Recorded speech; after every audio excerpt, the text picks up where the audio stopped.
In my last episode, I explained how my cricopharyngeal myotomy helped correct my swallowing and my voice hoarseness problem. But there's a lot more to that story, so stay tuned.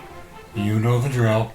Press the subscribe button if you have not done so in previous episodes, and hit the bell to be notified whenever a new episode has been published. If you like these IBM videos, please smash the like button. This procedure was very easy for me, the patient, as I was drinking fluids and eating applesauce 10 minutes after returning from the surgery recovery room. As easy as it sounds, it is not a procedure for an inexperienced surgeon to perform. In fact, although my ear, nose, and throat specialist has performed many cricopharyngeal myotomies in the past, he insists on having another specialist present to help him with the procedure. As my surgery report states, the qualified skilled assistant was needed throughout the case for dissection of the blood vessels in the neck, exposure of the structures, and division of the cricopharyngeal muscle, and using the nerve conduction monitor used throughout the surgery.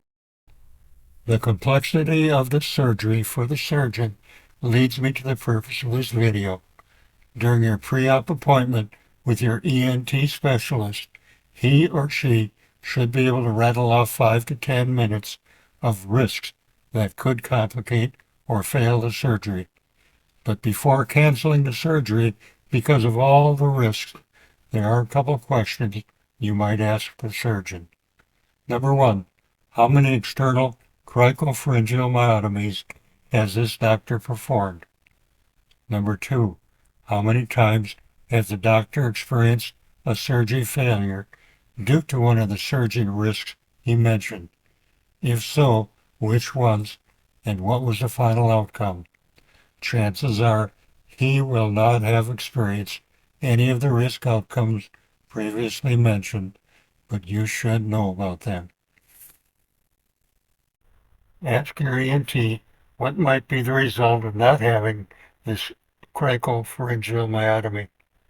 Number four, ask if he will have a second doctor in the operating room to assist with separating all the muscles that are required to be moved to access the cricopharyngeal muscle and help monitor the nerves running through this area. Number five, ask about the schedule after the surgery for having the drain tube and stitches removed. I'm sure you'll be able to think of several other questions to ask your doctor. Nerves are like cables that carry electrical impulses or signals between your brain and the rest of your body. These impulses help you feel sensations and help move your muscles. Motor nerves control your muscles and movement. Sensory nerves carry signals to your brain about things you touch, taste, smell, and see. Because there are nerves running through the various muscles touched during this surgery, a nerve monitoring system is required. Each nerve is tested before, during, and after being moved, and all again checked before incision closure. When in discussion with the doctor who will be performing the surgery, ask him for a copy of the surgical pathology report of the specimen removed during the procedure. This biopsy report will confirm whether the cricopharyngeal muscle is being affected by your IBM or anything else. The microscopic description of the biopsy taken during my surgery was that sections showed skeletal muscle with chronic inflammation and degenerating muscle fibers consistent with a history of myositis. There is no evidence of malignancy. I then forwarded a copy of this pathology report to a myositis research center, in my case, to Kansas University Medical Center's neurological department. IBMers living in large metropolitan areas might not have a problem finding an ENT specialist that has performed several of these cricopharyngeal myotomies. Although not a game breaker, finding an ENT specialist with knowledge of inclusion body myositis might take the task to the next level of difficulty. IBMers living in smaller communities will for sure have to travel to find a qualified surgeon for this procedure. It might be wishful thinking, but wouldn't it be nice if we could contact the Myositis Association for names of experienced cricopharyngeal myotomy surgeons?